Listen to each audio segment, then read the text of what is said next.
Bismillahirrahmanirrahim. Assalamualaikum warahmatullahi taala wabarakatuh. Bertemu lagi dengan Ustazah Nisa dalam subjek pendidikan Islam. Hari ini kita akan belajar tentang tajuk wuduk dan syarat kesempurnaannya. Kita akan tengok bahagian fiqah. Kita akan bincangkan berpandukan buku teks muka surat 119 hingga 124.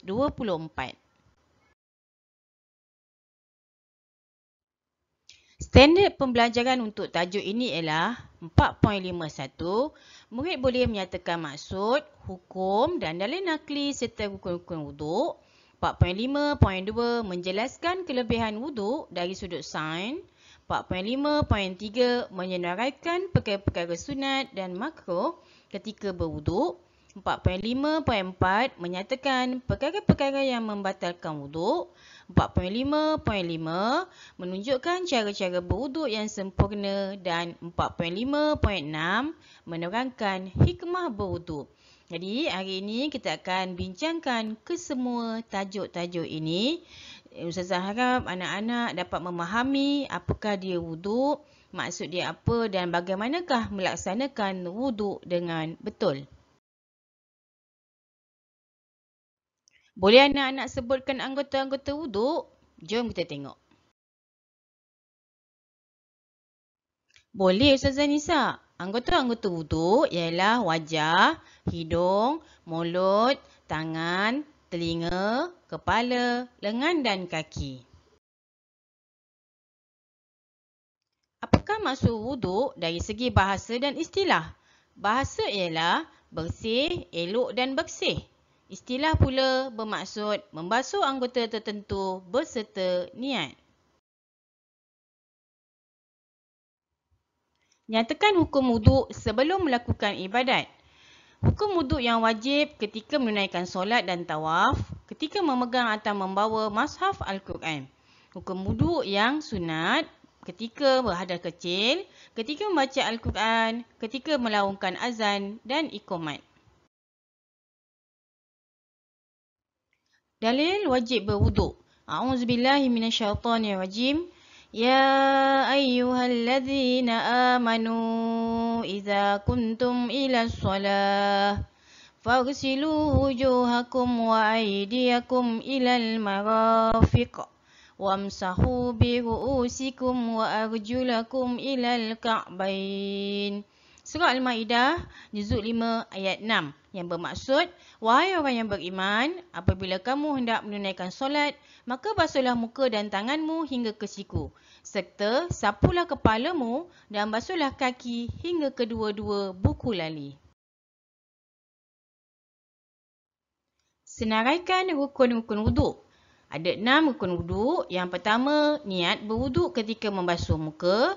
Yang kedua, membasuh muka. Yang ketiga, membasuh dua tangan hingga ke siku. Yang keempat, menyapu kepala. Yang kelima, membasuh kaki hingga ke buku lali. Dan yang keenam, tertib, iaitu mengikut turutan.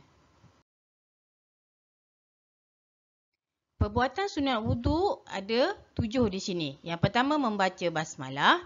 Kedua, membasuh dua tangan hingga pergelangan tangan. Ketiga, berkumur-kumur. Keempat, memasukkan air dan menyedutnya ke dalam hidung, iaitu istinsyak. Yang kelima, mengeluarkan air dari hidung, istinsyak. Yang keenam, menyapu kedua-dua telinga. Dan yang ketujuh, membaca doa selepas wuduk. Bilakah kita melakukan niat wuduk? Semasa air terkena sebahagian muka, niat wuduk dibuat untuk mengingati tujuan sesuatu perbuatan ketika mula dilakukan. Tempatnya adalah dalam hati. Disunatkan membaca lafaz niat sebelum air terkena sebahagian muka. Bagaimanakah lafaz niat wuduk? Nawaitu wudu'an lillahi ta'ala. Saja aku berwuduk kerana Allah Ta'ala. Nyatakan amalan-amalan sunat sebelum dan ketika berwuduk. Yang pertama, menggosok gigi sebelum berwuduk dan yang terbaik menggunakan kayu sugi. Yang kedua, membasuh dan menyapu anggota wuduk 3 kali. Yang ketiga, menggosok ketika membasuh anggota wuduk.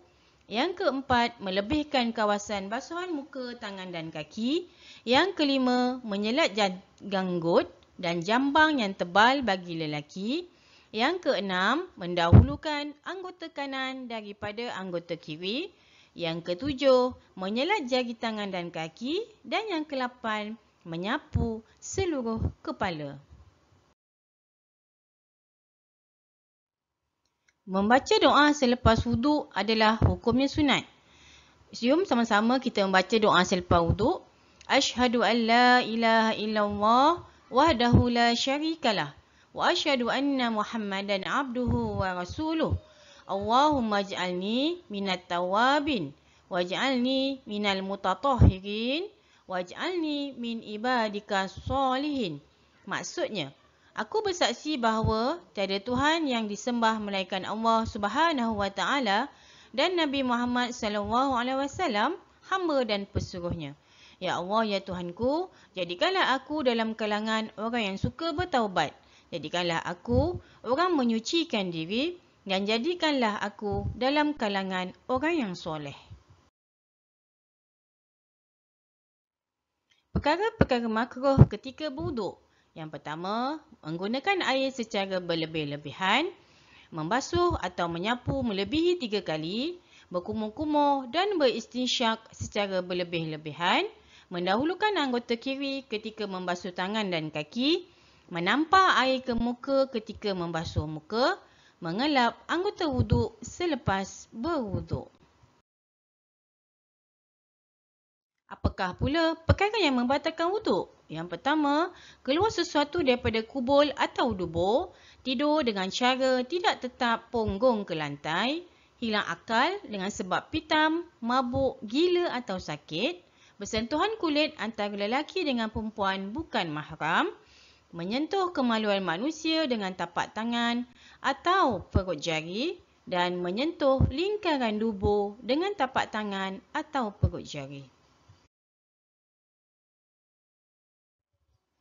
Penemuan saintifik dalam amalan berwuduk. Secara umumnya, amalan berwuduk dapat melindungi tubuh badan daripada ancaman kuman dan racun serta menjaga kestabilan kulit. Menurut kajian sains, berwuduk mendatangkan pelbagai kelebihan. Antaranya, jika seseorang itu berkumur-kumur, dapat mencegah penyakit ulcer mulut, gigi, gusi dan jangkitan pada kerongkong. Membasuh hidung iaitu istinsyak juga menghilangkan bakteria yang menyebabkan penyakit berkaitan sistem pernafasan. Apabila kita membasuh mulut dan tangan, dapat menghindari kuman dan menjadikan kulit muka sentiasa lembap dan jauh daripada jangkitan kuman. Apabila kita membasuh dan menggosok kaki, dapat menimbulkan perasaan tenang, segar dan nyaman dalam diri sendiri. Kajian juga mendapati pusat saraf manusia yang paling peka berada pada bahagian tangan, kaki dan dahi. Pusat saraf tersebut akan segar apabila dibasuh dengan air. Senaraikan 6 hikmah sekiranya seseorang itu mengamalkan wuduk dalam setiap perbuatannya. Sudah pasti banyak dia punya kelebihan atau hikmah dia. Dapat membersihkan anggota badan dan menjernihkan rohani, memberikan ketenangan, kesegaran dan mengawal perasaan marah dan tekanan. Mengambil wuduk di rumah sebelum ke masjid dapat menambah kesempurnaan solat, menambah keimanan dan keyakinan kepada hari akhirat, mendapat keampunan Allah Subhanahu wa taala dan keluar dosa daripada basuhan wuduk, manakala kawasan basuhan wuduk akan bercahaya pada hari akhirat nanti. Kesimpulannya, wuduk menjadi syarat sah suatu ibadat. Rasulullah SAW menyuruh kita mengambil wuduk dengan sempurna supaya ia akan dapat memberi ketenangan dan ketenteraman jiwa kepada orang yang mengambil wuduk.